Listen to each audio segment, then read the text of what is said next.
কর্দম ঋষি চলে যাওয়ার পর দেবহূতি এসে উপস্থিত হয়েছেন কপিল দেবের কাছে। হে পুত্র, আমি তোমার পিতার মুখ থেকে শুনেছি তুমি নাকি ভগবান বিষ্ণু। সাংখ্যশাস্ত্র প্রচার করার জন্য তুমি আমার পুত্ররূপে এসে জন্মগ্রহণ করেছ। তোমার পিতার সঙ্গে যখন আমার বিবাহ হয়েছিল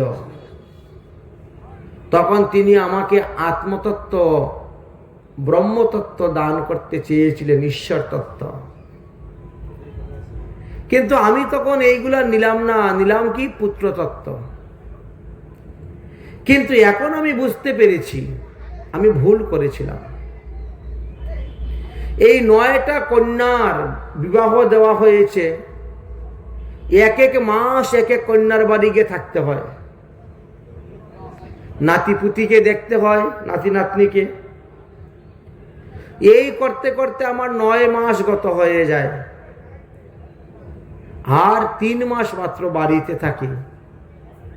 এতেও সন্তুষ্ট নয় মেয়েরা, অমুকের বাড়ি এতদিন থেকেছ, আমার বাড়ি এতদিন থাকতে হবে। অমুকের বাড়ি গেলে ওই ওই কাজ করতে পারো, আমার বাড়ি করতে পারো না? কি আমি কি তোমার মেয়ে নয়? তুমি কি একটাকে পিঠে ধরেছ, একটাকে পেটে ধরেছ? কত কথাই না শুনতে হয়। কাজের কাজও করতে হয়, কথার কথাও শুনতে হয়। এখন যত দিন যাচ্ছে ততই দেখছি আমি মায়ার মধ্যে আবদ্ধ হয়ে যাচ্ছি। মনে করলাম মেয়ে বিয়ে দিলেই মায়ামুক্ত হয়ে যাব, আরো দায়িত্ব বেড়ে গেল। নাতিপুতি হতে গেলে আগে দেখেন ডাক পড়ে যায়, যেতে হয়, থাকতে হয়, সেখানে কত কিছু করতে হয়। এই মায়ার বন্ধন থেকে মুক্ত হয়ে কিভাবে হরি পাদপদ্ম লাভ করে হরিধামে যেতে পারবো? হে পুত্র, তুমি আমাকে সেই আত্মতত্ত্ব জ্ঞান দান করো। কপিল ভগবান তখন বলছেন, যোগ আধ্যাত্মিকং পুংসং মতুমে নিশ্চয়ামাতে অনন্তং পরিতৃষ্যন্তম দুঃখদশ্চ সুখদাহা। মাগো, আমাদের এই মনটা হলো বন্ধনের কারণ, আর এই মনটাই হলো মুক্তির কারণ। এই যে আমরা বন্ধন এবং মুক্ত দুটো হয়ে থাকি, এই দুটার কারণ কি? মন। মন যদি বিষয়ীর সঙ্গ করে তাহলে সে বিষয়ী হয়ে যাবে, আর মন যদি সাধুর সঙ্গ করে তাহলে সে মুক্ত হয়ে যাবে। এই যে আমাদের মধ্যে এক হলো বদ্ধ জীব, আর এক হলো মুক্ত জীব। বদ্ধ মানুষের সঙ্গ করলেই বদ্ধ হবেন, আর মুক্ত মানুষের সঙ্গ করলেই মুক্ত হবেন। যে বেচারা নিজে বন্ধনের মধ্যে পড়ে আছে সে তো কখনো আপনার বন্ধন খুলে দিতে পারবে না। যে ব্যক্তি বন্ধন মুক্ত, তার কাছে গেলেই আপনি বন্ধন মুক্ত হতে পারবেন। অতএব মা, সাধু সঙ্গ করো, সাধুমুখী হরি কথা শ্রবণ করো। এ ঘোর সংসারে পরিয়া মানব না পায় দুঃখের শেষ। বলে এ ঘোর সংসারে পরিয়া মানব না পায় দুঃখের শেষ। সাধু সঙ্গ করি হরিব যদি, সাধু সঙ্গ করি হরিব যদি, তবে হইবে অন্ত ক্লেশ। মাগো, তব হইবে অন্ত ক্লেশ। সংসার অনলে জলেছে হৃদয়, সংসার অনলে জলেছে হৃদয়। অনলে অনল বারে মাগো, অনলে অনল বারে অপরাধ ছাড়ি কৃষ্ণ নাম লহ, অপরাধ ছাড়ি কৃষ্ণ নাম লহ, অনলে পরিবে জল মাগ, অনলে পরিবে জল। শ্রী রাধা গোবিন্দ চরণ কমলে, শ্রী রাধা গোবিন্দ চরণ কমলে, আশ্রয় লইল যে মাগ, আশ্রয় রইল যে। কৃষ্ণ দাস বলে জীবনে মরণে, কৃষ্ণ দাস বলে জীবনে মরণে, আমার আশ্রয় সে মাগ, আমার আশ্রয় সে। ও মা, তুমি সাধু সঙ্গ করো, তুমি আর ওই দিদিদের বাড়ি যেও না, ওই ভাগনা ভাগ্নিদের সঙ্গে এত প্রেম প্রীতি করিও না, সাধু সঙ্গ করো। সাধু সঙ্গর দ্বারাই তোমার জীবন ধন্য হবে। সাধু মুখে হরিকথা শ্রবণ করতে করতে এই মায়াকে তুমি জয় করতে পারবে। কে কার মেয়ে, কে কার নাতি, আর কে কার নাতনি, কিছুই নয়। মোহ, এই মোহ মায়া দূর করো, সাধুমুখী হরিকথা শ্রবণ করো। শতাং প্রসঙ্গাত মম বীর্য সংবিদ, ভবন্তি হৃদি কারেণ রসায়নম কথা। সাধুমুখী হরিকথা শুনলে কি হয় জানো মা? এই কানের রোগ আর হৃদয়ের রোগ দুটা ভালো হয়ে যায়। আমাদের একটা কানের রোগ আছে, সেটা কি বলে কান বেশি সময় হরিকথা শুনতে পারে না, কিন্তু সারা দিন সংসারের কথা শুনুক, এতে কানের কোনো কষ্ট হয় না, কান ঝালাপালা হয় না। আর হৃদয়ের একটা রোগ আছে, হৃদয় বেশিক্ষণ হরি চিন্তা করতে পারে না, সারাদিন বিষয়ের চিন্তা করে, এতে কোনো অসুবিধা হয় না, কিন্তু হরি চিন্তা করতে গেলে সমস্যা হবে। তো এই দুই রোগ থেকে মুক্তি লাভের জন্য একটা উপায় আছে, সাধুমুখে হরিকথা শ্রবণ করা। সাধুমুখে হরিকথা রাসায়নিক টনিকের মতো কাজ করে, এটি ঔষধের মতো কাজ করে। যেদিন তুমি হরিকথা শুনতে শুনতে দেখবে আর সংসারের কথা শুনতে ভালো লাগে না, সেদিন মনে করবে তোমার কানের রোগ ভালো হয়ে গেছে। যেদিন দেখবে বিষয়ের কথা চিন্তা করতে আর ভালো লাগে না, সেদিন মনে করবে তোমার মনের রোগ ভালো হয়ে গিয়েছে। এই দুই থেকে মুক্তির একমাত্র ঔষধ হলো হরিকথা। হরিকথা এত বড় ঔষধ যে সে ভবরোগ নিবারণ করে দেয়। এই যে বারবার জন্মগ্রহণ করছো, বারবার মারা যাচ্ছ, 84 লক্ষ যোনি ভ্রমণ করতেছ, এটাও থেকে মুক্তি লাভ করা যায় হরিকথার মাধ্যমে। তাই যত বেশি হরিকথা শুনবেন ততই লাভ। কিন্তু শুনবেন কোথায়? শতাং প্রসঙ্গা, সাধুগণের মুখ থেকে শুনবেন, অসাধুর মুখ থেকে নয়। সাধু সঙ্গের মাধ্যমে শুনবেন। দেবহূতি বলছেন, বাবারে আমি গেলেই কি সাধুরা পাঠ শুরু করে দিবে? তাদেরও একটা সময় আছে। আর সাধুদের তো কি, এদের বাড়ি ঘরে চিন্তা নেই, খাওয়া দাওয়ার চিন্তা নেই। একবার যদি তারা হরিকথায় মন লেগে গেল, হরিকথা বলতে বলতে বলতে রাত 10টা পার হয়ে যায়, তা হরিকথা বন্ধ হয় না।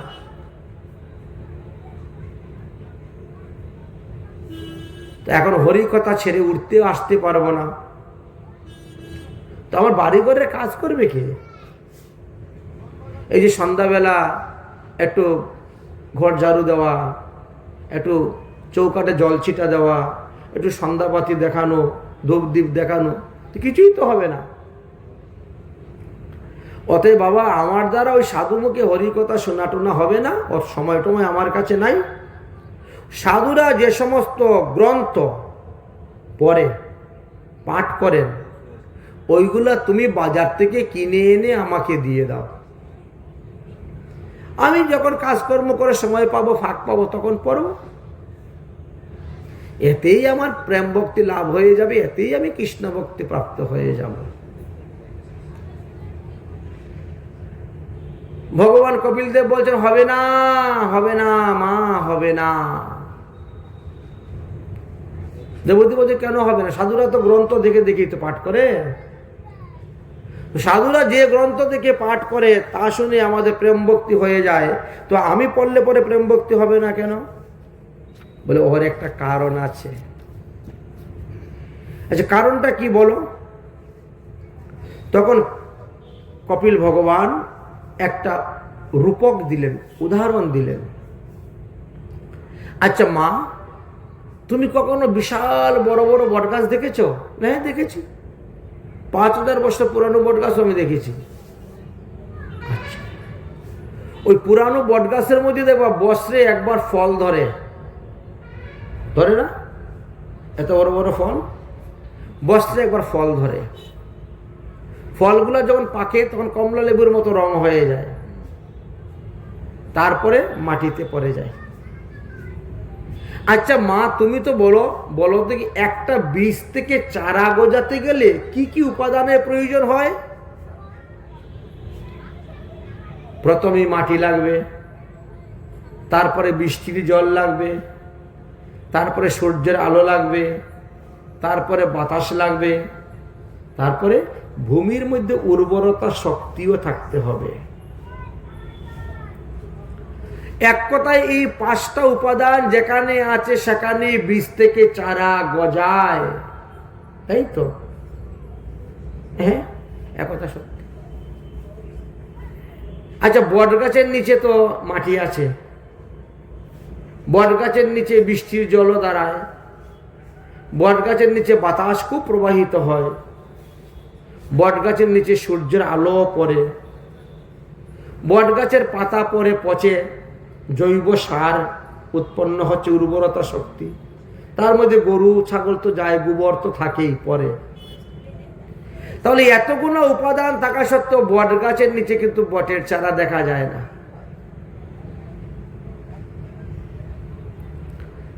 একটা বটের ফলের ভিতরে কত অসংখ্য চারা আছে, বীজ আছে। তো একটা বট ফল থেকে তো অনেকগুলি বীজ জন্ম হওয়ার কথা, কিন্তু বট গাছের নিচে গেলে দেখবেন একটাও বটের চারা নাই। অথচ বীজ থেকে চারা গজানোর জন্য যে সমস্ত উপাদানের প্রয়োজন সবই আছে ওখানে।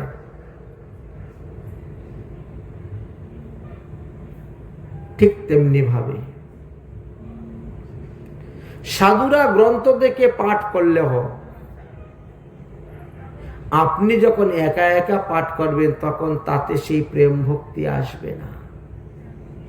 সাধুর মুখে শুনলে পরে যতটা ভাব আসবে, প্রেম আসবে। আচ্ছা মা, তা তুমি বটের চারাটা কোথায় দেখেছো? বলে ওই ছাদের উপরে দেখেছি, জানালার কার্নিশের মধ্যে দেখি, দিওয়ালের উপরে দেখি। আচ্ছা মা, ওখানে তো ইট বালু সিমেন্টের বিল্ডিং, ওখানে বৃষ্টির জল তো দাঁড়ায় না, ওখানে 1 ফুটা মাটিও নেই, কোনো উর্বরতা শক্তিও নেই, তাহলে ওখানে কেমন করে হয়ে গেল এত বড় বটগাছ? আর এখানে 5টা উপাদান থাকতে সত্ত্বেও হচ্ছে না। তার কারণ হলো এই বটের ফল যখন কোনো পাখি খায়, পাখি খাওয়ার পরে এই ফলটা যখন বিষ্ঠারূপে নিম্নগামী হয়ে যেখানে পড়ে সেখানেই বটগাছ হয়ে যায়। এমনটাই হলো মহিমা। একটু দূরে রাখবো, নিয়ে যাও। এমনটাই হলো বটের মহিমা। ঠিক তেমনি ভাবে সাধুশান্ত মহাত্মারা যখন ধর্ম কথা আলোচনা করেন, ভগবানের কথা বলেন, ভগবানের লীলা কথা বলেন,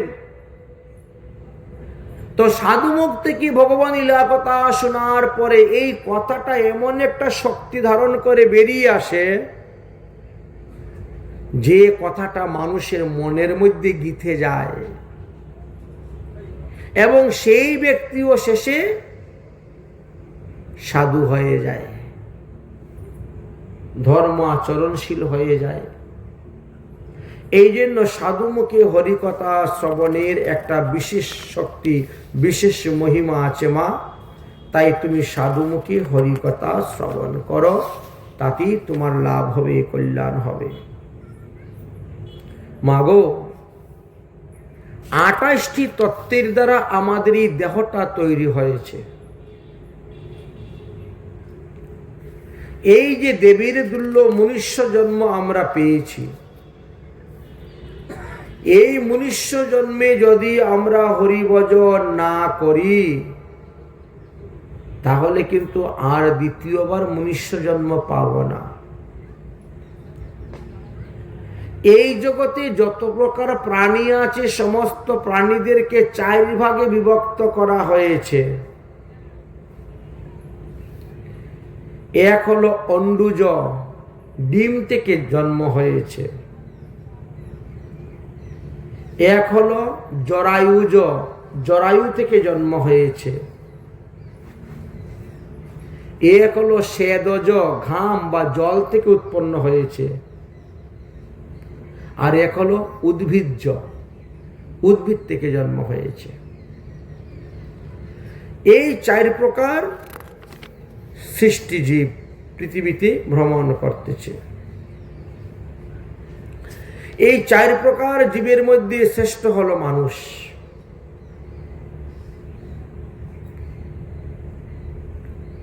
কিন্তু 2 লক্ষ বার এমন মানুষ জন্ম হয় যে তারা ভগবান কাকে বলে জানে না,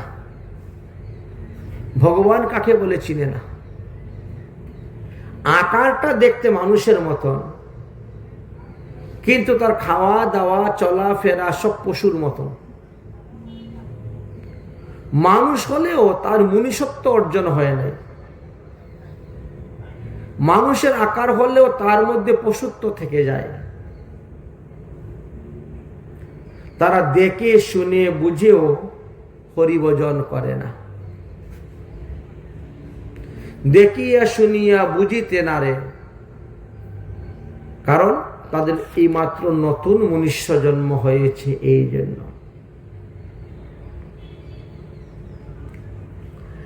প্রতিটি শাস্ত্রে পুরুষকে বলা হয়েছে জীব আর নারীকে বলা হয়েছে প্রকৃতি। এই পুরুষ আর প্রকৃতির মিলিত হয়ে এই সৃষ্টি কার্য বৃদ্ধি হচ্ছে। এই সৃষ্টি কার্য বৃদ্ধি করতে গিয়ে অনেকে মায়ার কবলে কবলিত হয়ে গিয়েছেন। এই জন্য শাস্ত্রে আমাদেরকে বলছেন যে যথারীতি শাস্ত্রবিধি অনুসারে তুমি ধর্ম আচরণ করো। শাস্ত্রে যাহা নিষেধ করা আছে তার থেকে তুমি বিরত থাকো। দৈবযোগে যাহা তুমি পাইবে তাহা খেয়ে সন্তুষ্ট থাকো আর হরিভজন করো। প্রতিটা মানুষের মধ্যেই কিছু ধর্ম দিয়েছেন। অহিংসা, হে মানুষ তোমরা কোনো প্রাণীকে হিংসা করিও না।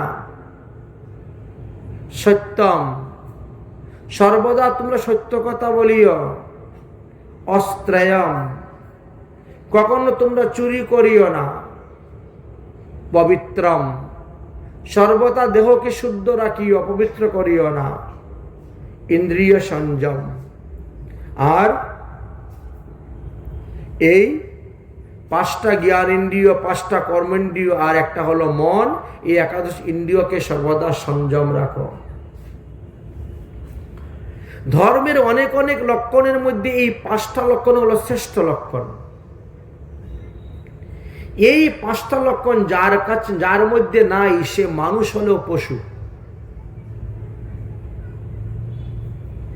আরো কিছু কর্তব্যের কথা কি বললেন?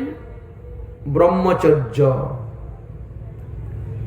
ব্রহ্মচর্য পালন করবে। তপ, একাদশী আদি ব্রত তোমরা করবে। স্বাধ্যায়ন, গীতা ভাগবত আদি গ্রন্থ পাঠ করবে, পুরুষার্চনম অর্থাৎ পরম পুরুষ ভগবান শ্রীকৃষ্ণকে তোমরা ভজন করবে। এইভাবে মনুষ্য ধর্মের কথা নিরূপণ করে গিয়েছেন। খাদ্য খাদকের কথাও বলে গিয়েছেন। যে সমস্ত দ্রব্য ভগবানকে নিবেদন করা নিষেধ আছে বেদেতে, সেই সমস্ত দ্রব্য তোমরা খাবে না, গ্রহণ করবে না। ভগবত চরণারবিন্দম ধ্যানত অর্চিতম, প্রতিদিন ভগবানের চরণামৃত পান করবে, ভগবানের নাম সংকীর্তন করবে, ভগবানকে প্রণাম করবে, ভগবানের পূজা করবে, ভগবানের মন্ত্র জপ করবে, ভগবানকে স্তুতি করবে, প্রার্থনা আদি করবে। সর্বভূতেষু চাত্মানম সর্বভূতাত্মী চাত্মনি, এবং সর্বজীবের মধ্যে ভগবান দর্শন করবেন। সর্বজীবী আছেন কৃষ্ণ, কেউ নয় খালি। পরমাত্মা রূপে ভগবান সবার ভিতরে আছেন। অতি ক্ষুদ্রাতি ক্ষুদ্র পিপিলিকার থেকে আরম্ভ করে মহান বড় হাতি পর্যন্ত যেখানে যাও, সবের মধ্যে ভগবানই পরমাত্মা রূপে বিরাজ করতেছে। তাই কোনো জীবকে হিংসা করবে না, কোনো জীবকে দুঃখ দিবে না, কোনো জীবকে কায় মনোবাক্যে কষ্ট দিবে না, বরং তাকে প্রণাম করবে, তাকে শ্রদ্ধা করবে, তাকে ভালোবাসবে। জীবের সম্মান দিবে জানি কৃষ্ণ অধিষ্ঠান, ওর মধ্যেও ভগবান শ্রীকৃষ্ণ আছে। জীবকে সেবা করবেন কি দিয়ে?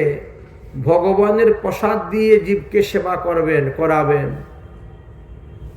অপ্রসাদী দ্রব্য দিয়ে সেবা করাতে নাই জীবকে। জীব যদি ভগবানের প্রসাদ খায় তবেই তার মঙ্গল। লক্ষণং মহানাদীনাম কীর্ততে পুরুষস্য চ, সাধুগুরু বৈষ্ণবেরও কিছু কিছু লক্ষণ আছে। লক্ষণ দেখে বোঝা যায় তিনি কি প্রকারের সাধু। তিলক দেখে বোঝা যায় ইনি কোন পরিবারের বৈষ্ণব, তাই না? যার কপালে বংশীপত্র তিলক তিনি হলেন নিত্যানন্দ পরিবারের বৈষ্ণব। যার কপালে বটপাতার মতন তিলক, বটপত্র তিলক, তিনি হলেন অদ্বৈত পরিবারের তিলক। যার কপালে তুলসী পাতার মতো তিলক দেখা যায় তিনি হলেন নরোত্তম দাস ঠাকুর মহাশয়ের পরিবার। যার কপালে নপুরের মতো তিলক দেখা যায় তিনি হলেন গদাধর পরিবারের পরিবার। নপুরের মতো তিলক থাকা সত্ত্বেও মধ্যেখানে একটি ফুটা দেওয়া আছে কপালে, তাহলে মনে করবেন তিনি শ্যামানন্দ পরিবার।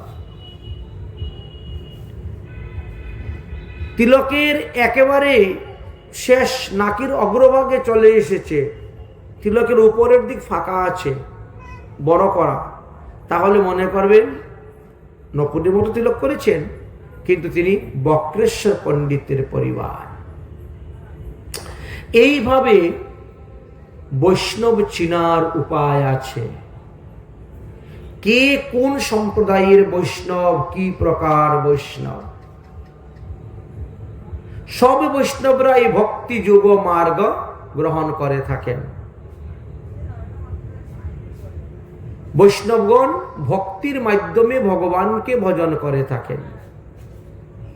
কারণ ভক্তির মাধ্যমে যিনি ভগবানকে ভজন করেন, ভগবান আসেন তাকে ধরার জন্য। আর জ্ঞান কর্ম যুগের মাধ্যমে যারা ভগবানকে ভজন করতে যায়, তারা যায় ভগবানকে ধরার জন্য। এই জন্য দুটার মধ্যে অনেক পার্থক্য আছে। কারণ যে ভগবানকে ধরার জন্য ছুটছে, দৌড়ছে, হয়তো হুচট খেয়ে পড়ে যেতে পারে, পা পিছকে পড়ে যেতে পারে, তার পতনের সম্ভাবনা আছে। কিন্তু যে ব্যক্তি ঘরে বসে ভজন করতেছে, ভগবান আসতেছে তাকে ধরার জন্য, তার তো পতনের কোনো ভয় নাই। যে ব্যক্তি খাটের উপর শয়ন করে তার খাট থেকে নিচে পড়ার ভয় আছে, কিন্তু যে মাটিতেই শয়ন করেছে তা এবার পড়বে কোথায়? তার পড়ার ভয় আর কোথায়? ঠিক তেমনি ভাবে হরিভজনটাও ভক্তিযোগ বহুবিত মার্গানাপি ভবতে। তবে ভক্তিযোগে আশ্রয় করলেও ভক্তি মধ্যেও 3 প্রকার মার্গ আছে। এক হলো বৈদিক ভক্তি, এক হলো তান্ত্রিক ভক্তি, আর এক হলো রাগানুগা ভক্তি। এই 3 প্রকার ভক্তি আছে। তার মধ্যে রাগানুগা ভক্তি হলো সর্বশ্রেষ্ঠ। বিধি মার্গে ভজন করলে পার্শ্বদ দেখে বৈকুণ্ঠে যায়, আর রাগমার্গে ভজন করলে ব্রজেন্দ্র নন্দন শ্রীকৃষ্ণকে পায়। এই তো যারা ভক্তি মার্গে ভজন করেন তারা ভগবানকে পেয়ে ভগবত ধামে চলে যান, তাদেরকে আর পৃথিবীতে এসে জন্মগ্রহণ করতে হয় না। কিন্তু যে সমস্ত মানুষ সুপথ ছাড়িয়া কুপথে গমন করতেছে, ধর্ম ছাড়িয়া অধর্ম গমন করতেছে, তাদেরকে 84 লক্ষ যোনি ভ্রমণ করতে হয়। আমাদের স্থাবর যোনিতে 20 লক্ষ বার জন্ম হয়েছে, মানে গাছপালা স্থাবর। জলের মধ্যে আমাদের 9 লক্ষ বার জন্ম হয়েছে, জলের মধ্যে যে সমস্ত প্রাণীগণ বাস করে। 20টা নালা নর্দমা, যে পায়খানার বলা হয় না, সেই সেপ্টিক ট্যাঙ্কি, এই 20টার নর্দমার মধ্যে আমাদের 11 লক্ষ বার জন্ম হয়েছে। পক্ষীকুলেতে আমাদের 10 লক্ষ বার জন্ম হয়েছে। পশুর মধ্যে 30 লক্ষ বার জন্ম হয়েছে, আর শেষে 4 লক্ষ মানবা বা বানরা বলা হয়েছে। তাহলে এই 84 লক্ষ যোনি ভ্রমণ করার পর আমরা এই দেবের দুর্লভ মনুষ্য জন্ম পেয়েছি। আমরা যখন মাতৃগর্ভে থেকে ভগবানকে ডেকেছি, তখন ভগবানকে কি বলছি? হে ভগবান, পৃথিবীতে গিয়ে আমি তোমার ভজন করব, আর কারো ভজন করব না। কিন্তু পৃথিবীতে আসার পরে কুটুম্ব আবরণম কল্পমন্দ ভাগ্য বৃতাত্মধম, পৃথিবীতে আসার পরে ইষ্টি কুটুম্ব আত্মীয় স্বজনেরই ভোজন করে যাচ্ছি, হরিভজন আর হচ্ছে না। ভগবানকে ভালো মন্দ রান্না করে খেতে দেই না, কিন্তু আত্মীয় স্বজন ইষ্টি কুটুম্ব আসলে কত রকমের রান্না পরিপাটি করে খাওয়াই দিই, তাদের ভরণ পোষণ করি, কাপড় চোপড় দান করি। কিন্তু ভগবানের গোপাল বিগ্রহ, রাধা গোবিন্দের বিগ্রহ, জগন্নাথের বিগ্রহ একটা বস্ত্র দান করতে যাই না কখনো। এই তো অবস্থা। বার্তায়াম লিপ্যমানায়াম ধারায়াম পুনঃ পুনঃ, তাদের সঙ্গে কত মিষ্টি মিষ্টি কথা বলি, কত সুব্যবহার করি, অথচ ভগবানের সঙ্গে আমরা সেরকম কথাও বলি না, তার ব্যবহারও করি না। বন্ধু বান্ধব আত্মীয় স্বজনের জন্য আমরা কত পরিপাটি, তারা কোথায় শয়ন করবে, কোথায় বসবে, কোথায় খাবে, কোথায় ঘুরতে নিয়ে যাওয়া হবে, কত রকম চিন্তা। এই আত্মীয় স্বজন ইষ্টি কুটুম্বের চিন্তা করতে করতে যদি কেউ মারা যায়, তাহলে মারার পরে কি হবে? ওই কুটুম্বের ঘরেই গিয়ে তার জন্ম হবে। মৃত্যুর সময়ে যে যে চিন্তা করে মারা যান, পরবর্তীতে তিনি সেই সেই দেহটাই লাভ করে থাকেন। এই যে বর্তমান জগতে দেখবেন অনেকে কুকুর পুষে, একটা কুকুরের পিছনে প্রতিদিন 200-300 টাকা খরচ। কুকুরকে নিয়ে বিছনায় শুইবে, কুকুরকে নিয়ে ঘুমাবে, কুকুরকে নিয়ে হাঁটবে, কুকুরকে নিয়ে চলবে, কুকুর নিয়ে খেতে বসবে, কুকুরকে নিয়ে খেলা করবে। সারাদিন কুকুরের চিন্তা করতে করতে মারা গেলে পরে, মরার পরে তুমিও তো কুকুর হয়েই জন্মগ্রহণ করবে, তুমি তো আর মানুষ হবে না। যার চিন্তা করে মরবে তুমি তো তাই হবে। ভরত মহাশয় তো আমাদের দেখিয়ে গেছেন। কুটুম্ব, ইষ্টি কুটুম্বীর ভরণ পোষণ করতে গিয়ে আমরা পাপ পুণ্য বিচার করি না। আত্মীয় স্বজন আসলেই বড় বড় মাছ নিয়ে আসো, হাঁস থাকলে কেটে দাও, মুরগ থাকলে কেটে দাও, তাদের জন্য ছাগল কেটে দাও, গরু, যার যেরকম ভাবে যে যে সম্প্রদায়ের লোক আছে তাই করতেছে। ইষ্টি কুটুম্বের ভরণ পোষণের জন্য আপনি যে পাপ করছেন, যে জীবহিংসা করছেন, এই পাপের ভাগী কে হবে? আপনাকে হতে হবে, আপনাকে ভোগ করতে হবে। কিন্তু ভগবানকে ভোগ দিয়ে ভগবানের প্রসাদ যদি আপনি গ্রহণ করেন এবং দান করেন, তাহলে উভয়েরই লাভ। যেমন আপনার লাভ হবে, তেমন যারা আপনার বাড়িতে এসেছে আত্মীয় স্বজন তাদেরও লাভ হবে। কিন্তু মানুষ তো তাহা বুঝে না। তুমি এই জগতে যা কিছুই করো, পাপ করো আর পুণ্য করো, সব কিন্তু লেখা হচ্ছে। তুমি মারা যাওয়ার পরে যখন তোমার এই শরীর আগুনে পুড়িয়ে দিবে, তখন তোমার জীবাত্মা তোমার পাপ পুণ্য এবং তোমার স্বভাবকে সঙ্গে করে নিয়ে এসে জমালয়ে রওনা হবে। আমাদের পৃথিবী হইতে 11,88,000 কিলোমিটার দূর হলো এই যমের বাড়ি। যম মহারাজ সেইখানে বসে রাজত্ব করেন। যমের কাজ হয়েছে কি? সমস্ত মৃত ব্যক্তিদেরকে নিয়ে তিনার রাজত্ব করা। সব মরাকে নিয়ে তিনি রাজত্ব করেন।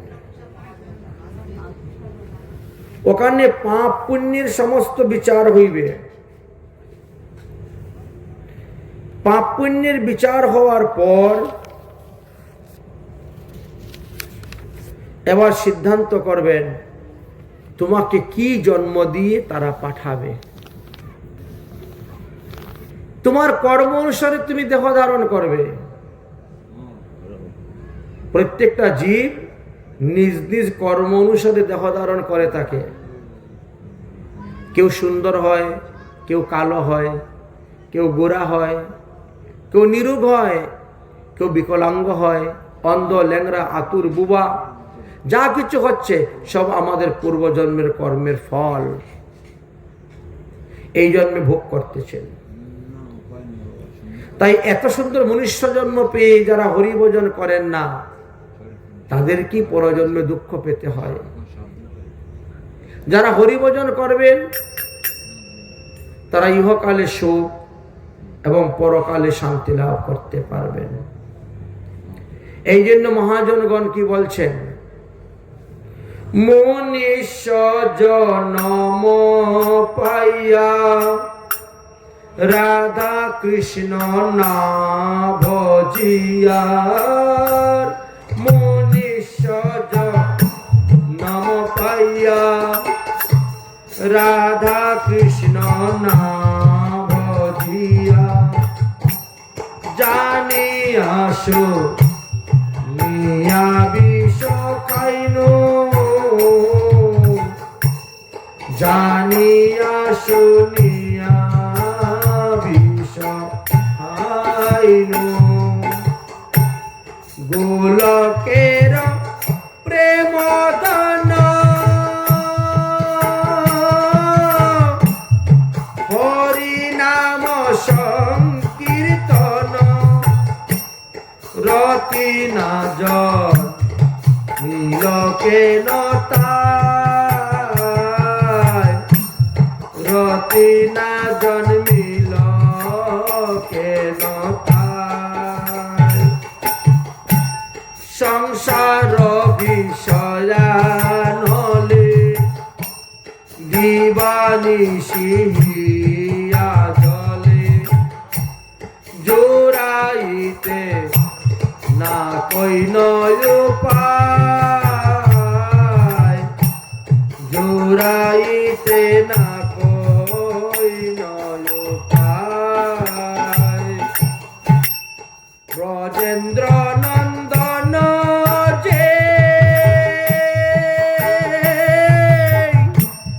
শচী সুত হলো সেই বলরাম হইল নিতাই, বলরাম হইল নিতাই। দিনহীন যত ছিল হরির নামে উদ্ধারিল, তার সাক্ষী জগাইয়ার মাদাই, তার সাক্ষী জগাইয়ার মাদাই। আহা প্রভু নন্দ সুত বিশ্বভানু সুতা জুত করুণা রহইবার, করুণা কর এইবার।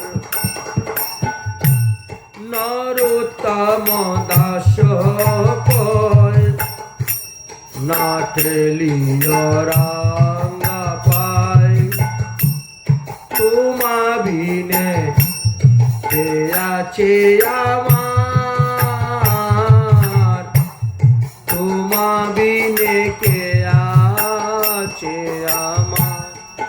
হরি হরি বিপলে জনম গুয়াইন, আমি বিপলে জনম গুয়াইন। যখন নরকে যাওয়া হয়, যমের তর্জন গর্জন তারণ খাওয়া হয়, তখন আমাদের মনে হয় কেন রে হরিভজন করলাম না, কেন বা ভ্রমবশত আমি উদর পূরণের জন্য ইষ্টি কুটুম্বের সেবা করলাম। এবং কুটুম্ব আবরণম এবং কুটুম্ব বিভ্রাণম উদরমস্ত এব বা, তাদের সুখের জন্য, তাদের উদর পূরণের জন্য আমি জীব হিংসা করলাম, প্রাণী হত্যা করলাম, পাপ করলাম। তারা তো পেট ভরে খেয়ে চলে গেল, আর আমাকে এখন ভোগ করতে হচ্ছে নরক যন্ত্রণা। হাজার হাজার বৎসর নরক যন্ত্রণা ভোগ করার পর সম্পূর্ণ কর্মফল শেষ হয় নাই, একটু কর্মফল থাকতেই আপনাকে আবার জন্ম দিবে, পাঠাবে, ওই জীবাত্মাকে আবার পাঠাবে। যেভাবে আকাশে জলবিন্দু পতিত হয় বৃষ্টি, ওই বৃষ্টির মাধ্যমে আমাদের জীবাত্মাগুলা পৃথিবীতে এসে পতিত হয়। হয়ে কি হয়, কোন খাদ্য শস্যের উপরে পড়ে, তখন ওই খাদ্য শস্যের ভিতরে জীবাত্মা ঢুকে গেল। এবার খাবারের মাধ্যমে জীবাত্মা পুরুষের দেহেতে প্রবেশ করল। নারী পুরুষের মিলনের মাধ্যমে পুরুষের শুক্রকণাকে আশ্রয় করে জীবাত্মা এবার নারীর দেহের মধ্যে প্রবেশ হল। নারীর দেহের মধ্যে প্রবেশ হওয়ার পর তিনি ওই নারীর সমস্ত সুন্নিতের সঙ্গে তিনি মিশ্রিত হয়ে যান। 5 দিন 5 রাত্রি পার হওয়ার পর সেখান থেকে একটা গোলাকার মাংসপিণ্ড তৈরি হয় জরায়ুর মধ্যে। 10 দিন চলে যাওয়ার পর ওই মাংসপিণ্ডটা শক্ত হয়ে একটা কুল ফলের মতন আকার ধারণ করে। 1 মাস চলে যাওয়ার পর ওই মাংসপিণ্ড হইতে আগে তৈরি হয় মস্তক, তারপরে 2 মাস চলে যাওয়ার পর সেই মাংসপিণ্ড থেকে তৈরি হয় হাত এবং পা। 3 মাস গত হলে ওই মাংসপিণ্ড হইতে লোম, অস্থি, চর্ম এবং সে ছেলে হবে না মেয়ে হবে, পুংলিঙ্গ না স্ত্রীলিঙ্গ, সেটা প্রকাশ পাবে। 4 মাস যখন গত হলো তো ত্বক, মাংস, রক্ত, মেদ, মজ্জা, অস্থি, শুক্র, একে বলা হয় সপ্তধাতু। এই সপ্তধাতু উৎপন্ন হলো। যখন 5 মাস গত হয়ে গেল তখন ওই গর্ভস্থ সন্তানের ক্ষুধা পিপাসা লেগে গেল। মা যখন যা খাবে ওই শিশুর শরীর তার দ্বারাই পুষ্টি হতে শুরু হয়ে গেল। 6 মাস যখন গত হলো তখন ওই শিশু জরায়ুর দ্বারা বেষ্টিত হয়ে মায়ের দক্ষিণ কুক্ষির দিকে এসে অবস্থান করে থাকেন। 7ম মাসের সময়ে জীবের জ্ঞান ফিরে, তার শত শত জন্মের কুকর্মের কথা মনে পড়ে যায় এবং তিনি কোথায় কোথায় কোন কোন নরকে কতদিন ভোগ করে এসেছে সেই কথা মনে পড়ে যায়। তখন জীব ব্যাকুল হয়ে কাঁদতে শুরু করে, হে ভগবান, হে ভগবান তুমি আমায় কৃপা করো, হে ভগবান তুমি আমায় দর্শন দাও, হে ভগবান তুমি আমার গর্ভরূপী কারাগার থেকে মুক্ত করে দাও, হে ভগবান আমি প্রতিজ্ঞা করে বলতেছি এবার পৃথিবীতে গেলে আমি শুধু তোমারই ভজন করব, তোমারই ভজন করব, আমি আর কারো ভজন করব না। প্রতিজ্ঞাবদ্ধ। এই যে সন্তান মুষ্টিবদ্ধ হয়ে ভূমিষ্ঠ হয়, প্রতিজ্ঞা করে আসতেছে।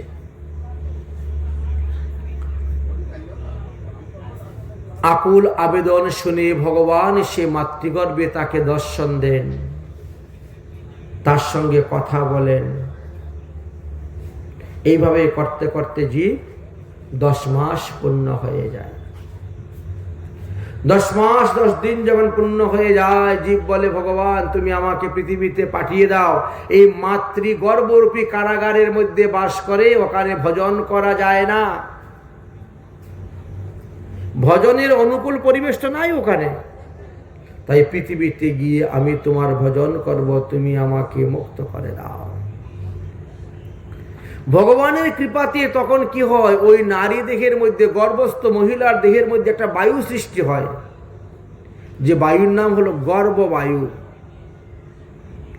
সে বায়ুর এতই বেগ, এত জোরে প্রবল, যে বায়ুটা যখন বেরিয়ে আসে নিশ্চিত হয়ে, তখন ওই রক্তাক্ত কলবর ওই শিশুটাও মাতৃগর্ভ থেকে ভূমিষ্ঠ হয়ে যায়। ভূমিষ্ঠ হওয়ার পরে ওই শিশুটা বেশ কিছুক্ষণ অজ্ঞান থাকে, আর যখন জ্ঞান ফিরে পেল তখন দেখে ভগবান আর নেই, ভগবান চলে গেছেন। শিশু তখন কাঁদতে শুরু করে দেয়, কিন্তু আমরা জানি না এই শিশু কেন কান্না করতেছে। আমরা তখন আদর ভালোবাসা দিয়ে তাকে ভুলিয়ে আমাদের মতন তৈরি করে নেই। তখন থেকে সে ভগবানকে হারিয়ে ফেলে, ভগবানকে ভুলে যায়। ভ্রমিতে ভ্রমিতে কোন ভাগ্যবান জীব গুরু কৃষ্ণ প্রসাদে পায় ভক্তিলতার বীজ। তারপরে দৈবক্রমে যদি কেউ সদ্গুরুর আশ্রয় করতে পারে, সদ্গুরুর চরণাশ্রয় করে যদি কেউ আবার হরিভজন করতে পারে, তবেই কি হরিকে লাভ করতে পারে। হরিকে ভজন করার জন্য দেখেন আমাদের সব দিয়েছেন। আমরা হাত দিয়ে হরির সেবা করতে পারি, কান দিয়ে হরির কথা শ্রবণ করতে পারি, মুখ দিয়ে হরির গুণগান করতে পারি, নয়ন দিয়ে হরির রূপ দর্শন করতে পারি, চরণ দিয়ে হরি লীলাভূমি স্থান পরিক্রমা করতে পারি, দর্শন করতে পারি।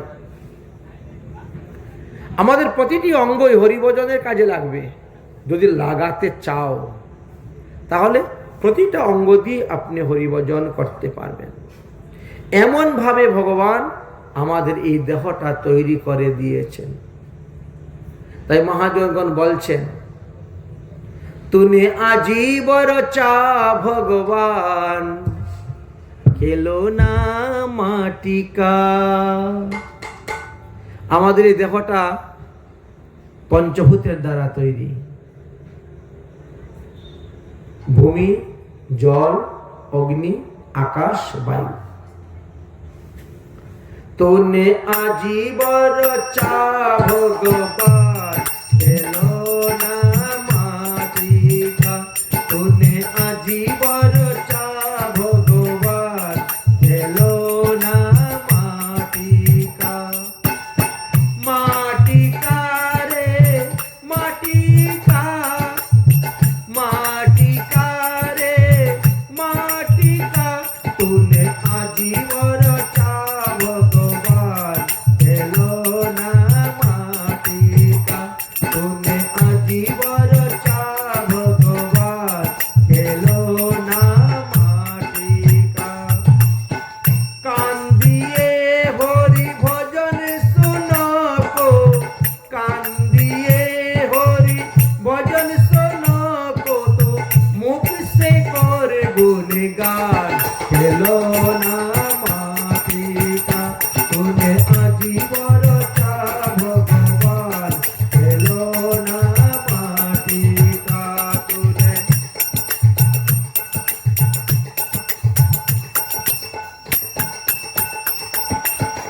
जीवी दिए हरि भजन करो गो, जीवी दिए हरि भजन करो को, दे जाके कर पहचान खेलो ना माटिका। तुने आजीवर चा भगवान खेलो ना माटिका। तुने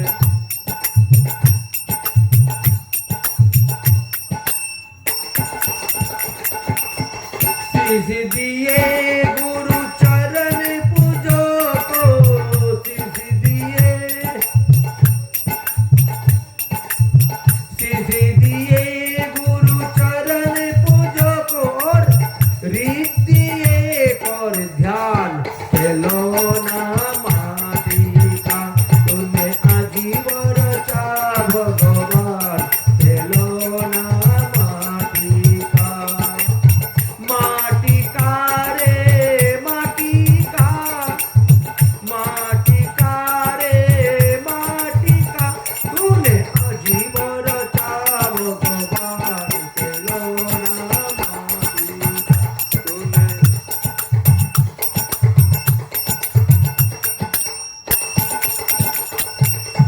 सतनाम को बनाओ बेरा, सतनाम को बनाओ बेरा, और उसी दे बेरा पार खेलो ना माटिका। तूने आजीवर चा भगवान खेलो ना माटिका। तूने आजीवर चा भगवान खेलो ना माटिका। ভগবানের কাছে না জানি কত প্রকার ড্রাইস আছে। মাতৃগর্ভে দেখেন বসে বসে কি সুন্দর মূর্তিটি তৈরি করে বানিয়ে দিয়েছে, যে একজনের চেহারার সঙ্গে আরেকজনের চেহারার কোনো মিল নেই। পৃথিবীতে কত শত কোটি লোক বাস করতেছে, তারও কোনো অন্তই নেই। তাহলে যে ভগবান এত সুন্দর সৃষ্টি করছেন জীবকে, এত সুন্দর পৃথিবী সৃষ্টি করে রচনা করেছেন, না জানি তিনি কত সুন্দর। যার কাজ এত সুন্দর, যার লীলা এত সুন্দর, যার চরিত্র কথা গুণগাথা এত সুন্দর, তিনি না জানি কত সুন্দর। তাই বলছেন সৃষ্টির এইভাবে জীব সৃষ্টি হয়ে আসে। তো প্রথম 5 বছর তো সে একেবারে অজ্ঞান, সে ভালো মন্দ পাপ পুণ্য কিছুই জানে না, কিছুই বুঝে না। মা যা করে, বাবা যা করে, তাই দেখে দেখে শিখে। মা যদি তুলসী পরিক্রমা করে, দেখবে সন্তানও মায়ের পিছে পিছে তুলসী পরিক্রমা করে। মা যদি ঠাকুরকে প্রণাম করে, দেখবে সন্তানও গিয়ে ঠাকুরকে প্রণাম করতেছে। মা যদি কীর্তন করে, দেখবে সন্তানও গিয়ে কীর্তন করতেছে। যখন সে অজ্ঞান, ভালো মন্দ কিছুই জানে না, তখন কি করে? মায়ের দেখা দেখি যা তাই করে। কিন্তু মায়া এত বড় কঠিন। যখন সে লেখাপড়া শিখে জ্ঞান লাভ করে, ভালো মন্দ বোঝার শক্তি তার আসে, তখন কিন্তু আর তুলসী গাছের তলায় প্রণাম করতেও যায় না, তুলসীকে জল দিতেও যায় না, ঠাকুর ঘরেও প্রণাম করতে যায় না, ঠাকুরের গুণগান করতে যায় না। কারণ সে উচ্চ শিক্ষিত হয়েছে, কিন্তু সুশিক্ষা লাভ করতে পারে নাই। যদি সুশিক্ষা লাভ করত, তাহলে তো সে ছোটবেলা থেকে যে স্বভাব, যে চরিত্র নিয়েছিল তাই করত। এর জন্য দায়ী কে? আমাদের সঙ্গ। সঙ্গাত না কুর্জাত প্রমাজতাম জাতু। অসৎ লোকের সঙ্গ করলে আপনি অসৎ হবেন,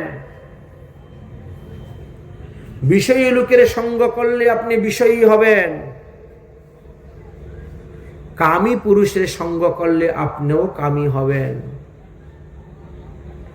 আর ত্যাগী সাধু মহাত্মাদের সঙ্গ করলে আপনিও সাধু হইবেন। এই জন্য এই যা কিছু হচ্ছে আমাদের সঙ্গের কারণেই হচ্ছে। এই জন্য কবল ভগবান দেবহতী মাকে বলছেন, মা সাধু সঙ্গ করো, সাধু সঙ্গ ছাড়া মুক্তির কোনো উপায় নেই। মাগো, জন্ম থেকে আরম্ভ করে মৃত্যু পর্যন্ত আমাদের 16টি সংস্কার আছে, কিন্তু এই 16 সংস্কারের দ্বারা জীবের মুক্তি হয় না। পঞ্জিকার মধ্যে লেখা আছে না, গর্ভদান, পুংসেবন, জাতকর্ম, অন্নপ্রাশন, চূড়াকরণ, কর্ণভেদ, বিবাহ, কত কিছু লেখা আছে 16 সংস্কার। যদি 16 সংস্কার আপনি করেন, তথাপিও আপনার জন্ম মৃত্যু নিবারণ হবে না।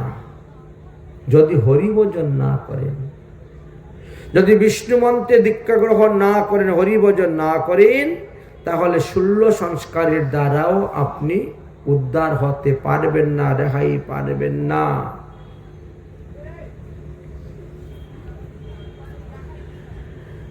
এই জন্যই মহাজনগণ বলছেন, যার মুখে হরি কথা নাই এমন লোকের সঙ্গ করতে যেও না। যার মুখ দেখলে হরিকে ভুলে যাও এমন লোকের মুখ দেখিও না। কপিল ভগবান এইভাবে দেবহতী মাতাকে একের পর এক উপদেশ দিয়ে যাচ্ছেন। দেবহতী তখন বুঝতে পারলেন যে আমার বন্ধনের কারণই হলো আমার এই 9টা মেয়ের উপরে আসক্তি, নাতনির উপরে আসক্তি। এই জন্য অতএব এই আসক্তি ত্যাগ করে আমাকে সাধুসঙ্গ করতে হবে, হরিভজন করতে হবে, হরির লীলা আদি গুণগান করতে হবে, আর সর্বদা হরিনাম করতে হবে। জিব্রাগ্রে বর্ততে নাম তিব্বম। জিব্বার অগ্রভাগে নামকে বসিয়ে দাও, হরিনামকে। হাতে করো গৃহকর্ম, মুখে বলো হরিনাম। তবে নাম প্রভুর কৃপাতে তুমি উদ্ধার হইতে পারবে। এই সমস্ত তত্ত্বকথা শুনতে শুনতে শুনতে শুনতে দেবহতী মা বিভোর হয়ে গেলেন। তখন তিনার পুত্র কপিলকে তিনি প্রণাম করছেন।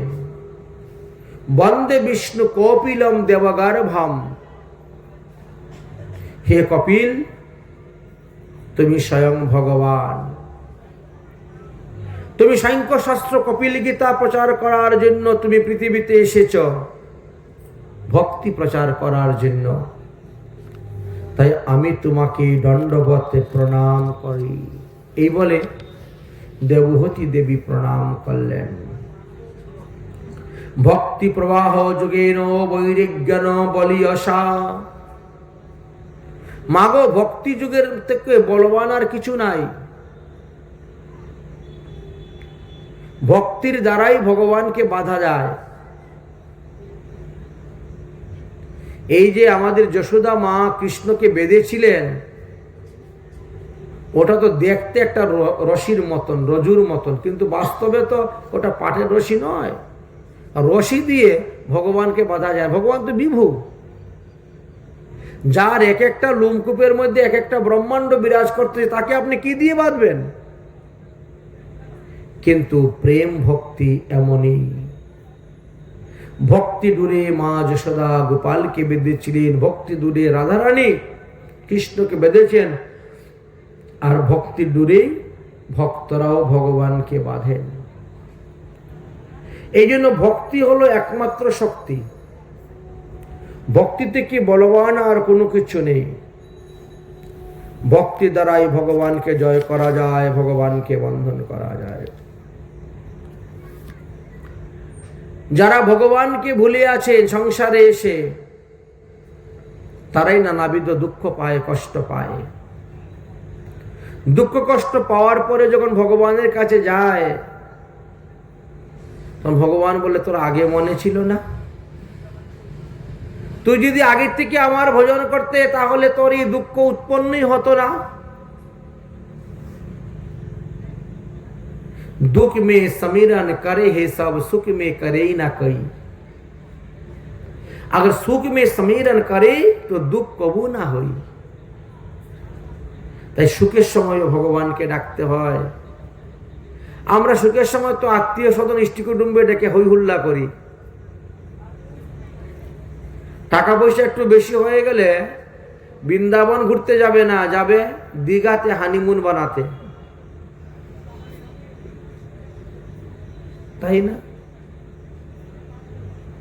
দার্জিলিং যাবে ঘোরার জন্য, অসৎ পথে পয়সা বের করে এক রাতের মধ্যে তখন টাকা 10,000 উড়িয়ে আসতেছে, 5 স্টার হোটেলে যাচ্ছে, ঢুকতেছে, বাস। নিজের প্যাকেটে টাকা দিয়েই নিজে পাপ কিনতেছ, আর সেই পাপের ফলটা নিজেকে ভোগ করতে হচ্ছে। এই জন্য বলছেন, যাহা কিছু করবেন একটু বুঝে সুঝে করবেন। আমি যে কর্ম করতে যাচ্ছি, এর থেকে পাপ পুণ্য হবে না পুণ্য হবে? আমি সুখ পাবো না দুঃখ পাবো? আমি স্বর্গে যাব না নরকে যাব? এই সবগুলো তত্ত্ব বিচার করে তারপরে আপনি কাজে নামবেন, তাহলেই আপনার মঙ্গল হইবে, আপনার কল্যাণ হইবে।